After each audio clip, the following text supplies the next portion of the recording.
우리는 이런 인사말을 할 때가 있습니다. 복 받으세요.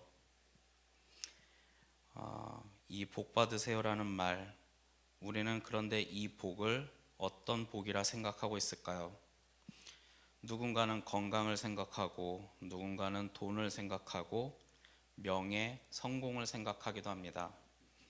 물론 우리는 건강해야 하고, 돈 많이 벌어야 하고, 명예도 있어야 하고, 성공도 해야 합니다만, 예수님께서 오늘 말씀에 복은 어떤 복을 말씀하셨을까요? 가난한 자는 복이 있다고 합니다.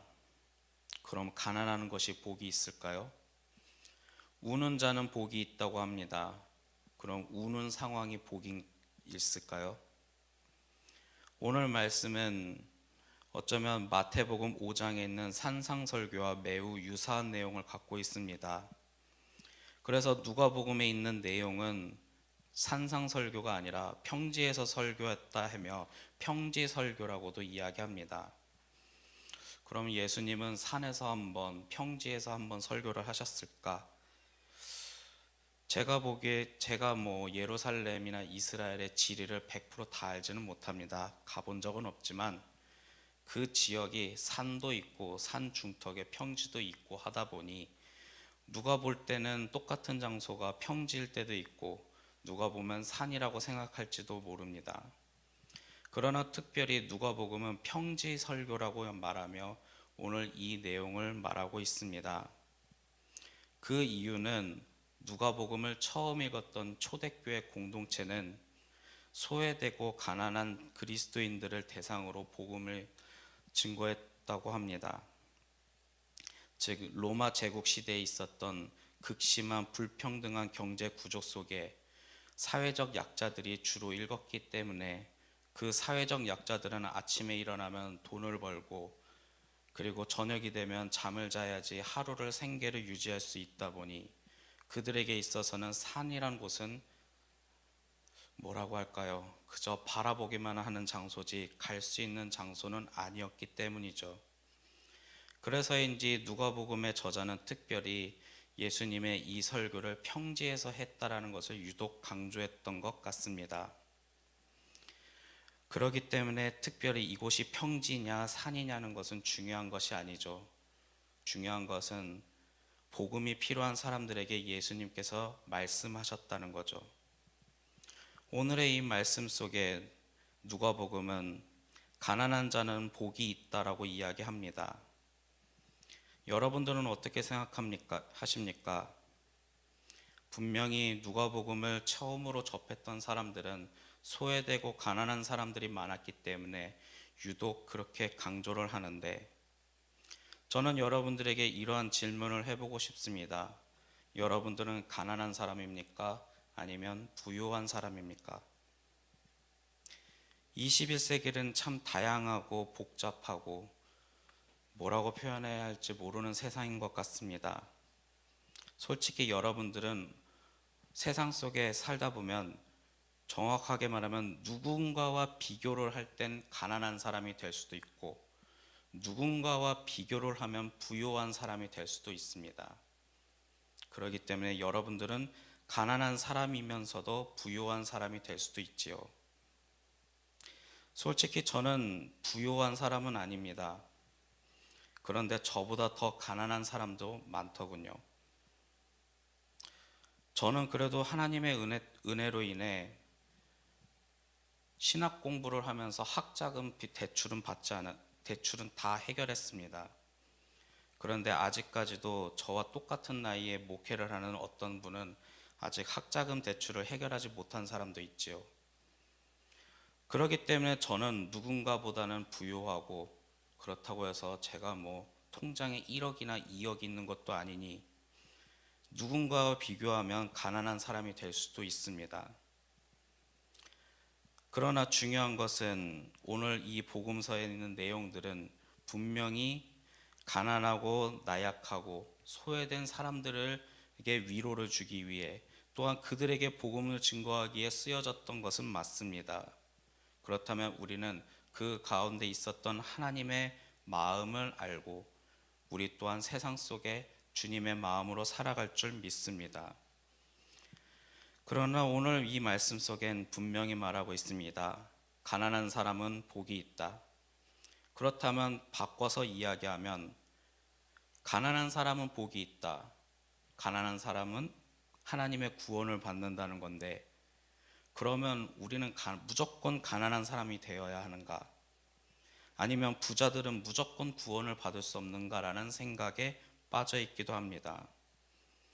그렇기 때문에 또한 누가복음 6장 24절에 보면 예수님께서는 부유한 자는 화 있을진저라고 이야기를 하며, 어쩌면 부유한 것이 잘못된 것처럼 보일 수도 있습니다. 하지만 이는 단순히 부유한 것이 비난의 대상을 말하지 않습니다. 감리교회의 창시자였던 웨슬리도 돈의 사용이라는 설교문을 쓴 적이 있습니다. 유독 제가 그것이 기억나는 것은 그거 가지고 시험을 본 적이 있기 때문에 유독 웨슬리의 설교문이었던 돈의 사용이라는 내용을 제가 기억을 하는데, 그 설교문을 간단하게 한 문장으로 말하면 이렇게 말할 수 있죠. 돈은 모을 수 있을 때까지 정직하게 모아서 하나님을 위해, 이웃을 위해 사용하라라는 내용이었습니다. 그렇다면 우리가 단순히 재물, 돈을 많이 모으는 것이 옳으냐 그르냐라는 생각도 있지만, 이때 당시에 있었던 경제 구조는 가난한 자들은 더 가난해지고 부유한 자는 더 부유해지는, 우리가 보통 알고 있는 빈익빈 부익부, 그러한 현상들이 이때 당시도 있었다는 거죠. 아니, 정확하게 말하면 가난한 자는 더 가난해지고 부유한 자는 더 부유해지는 현상은 인간의 역사 속에 언제나 있었던 것 같습니다. 5%의 소수가 95%의 모든 부를 독점하는 현상. 어쩌면 우리도 부유하고 싶기 때문에 저 세상 속에 있는 부동산이나 가상화폐나 뭐 그런 것에 생각하기도 하죠. 만약 예를 들어서 뭐 최근에라고 하긴 좀 그렇지만 뭐 가상화폐로 인해서 내가 재물을 많이 얻었다, 이런 말도 예전에 들은 적이 있죠. 그런데 그것에는 예를 들어서 10,000원 넣어서 20,000원이 되었다라고 해서 그걸 부유하다고 할 수 있을까요? 가상화폐로 부유해지려면 뭐 1억이나 10억을 넣어야지 그게 2배가 되고 3배가 되는데, 가난한 사람들이 그런 돈이 있겠습니까? 그래서 은행에다 억지로 대출을 받고 그러다 보니 그 대출비 때문에 더 가난해지는, 이때 당시에 로마 시대도 당시 경제 구조적 억압 속에서 그런 가난한 자들과 노동자들의 희생이 있었고, 누군가는 그 희생으로 인해 부가 축적되는, 그래서 그렇게 부유한 자들은 더 가난한 자들을 위로하며 나눔을 해야 하는데 그런 일은 없었다는 거죠. 정확하게 예수님께서 말씀하셨던 이 사회적 구조 속에 의해 화 있을진저라는 것은 바로 그저 예를 들어 정직하게 부자가 되었다는 것을 비난하는 것이 아니라, 이러한 사회적 속에서 누군가는 가난해지고 누군가는 불의한 이 경제 구조 속에 가난하고 소외된 자들에게 신경 쓰지 않고 나눔이 없던 이 사회 구조 속에 예수님은 오히려 이렇게 말을 하는 거죠. 화 있을진저 너희 불의한 부요한 자여. 그렇기 때문에 우리 또한 이런 생각을 해봅니다. 우리는 로마 제국 시대가 아니라 21세기 현대 사회에 살고 있습니다. 하지만 경제적 제국이라고 할까요? 경제적 상황은 예나 지금이나 똑같은 것 같습니다. 저 세상 속에 나아가면 하나님의 말씀을 찾는 것보다 물질을 찾는 사람들이 많이 있습니다.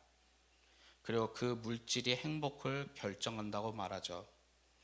또한 그 물질과 행복을 찾기 위해 사람들은 경쟁을 합니다. 그리고 경쟁에서 패배한 자는 실패한 사람이라고 매도를 하죠. 그러다 보니 이제 곧 수능이 있는 것 같습니다. 한 번의 시험으로 사람의 인생을 가치를 결정하는 것 굉장히 어떻게 생각할지 많은 생각이 들지요. 누군가는 그렇게 생각합니다. 그 경쟁 속에서 성공한 사람만이 사람의 가치가 존중받는다. 저는 그 경쟁 속에서 실패한 사람도 하나님의 백성으로 하나님의 자녀로 존중받아야 한다고 생각합니다.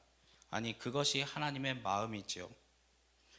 그러한 속에 과연 이 시대 속에 하나님의 나라는 어떤 나라인지 이 말씀 속에 말하고 있습니다.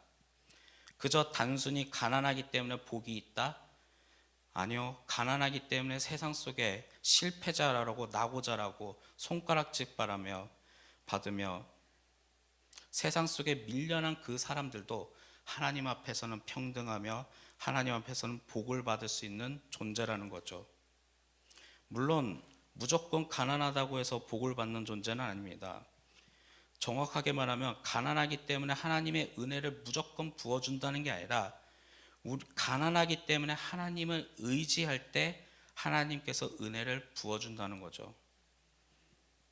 정확하게 말하면 가난하기 때문에 누군가는 복권이나 1억 천금을 의지한 사람도 있습니다. 과연 그 사람에게 하나님의 은혜가 부어질까요?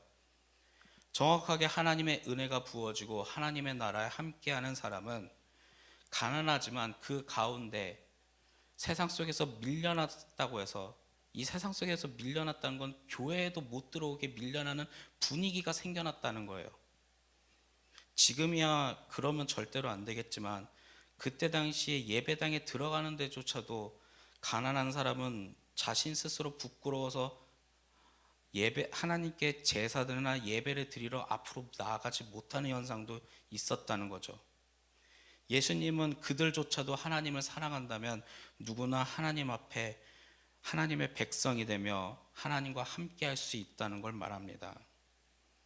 또한 예수님은 누가복음 6장 21절에 우는 자들에게 복이 있다고 합니다.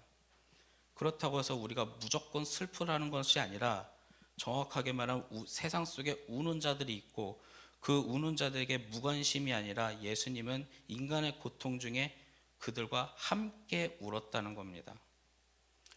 로마서 12장 15절 제가 좋아하는 구절인데 즐거워하는 자들과 함께 즐거워하고 우는 자들과 함께 울라라고 되어 있습니다.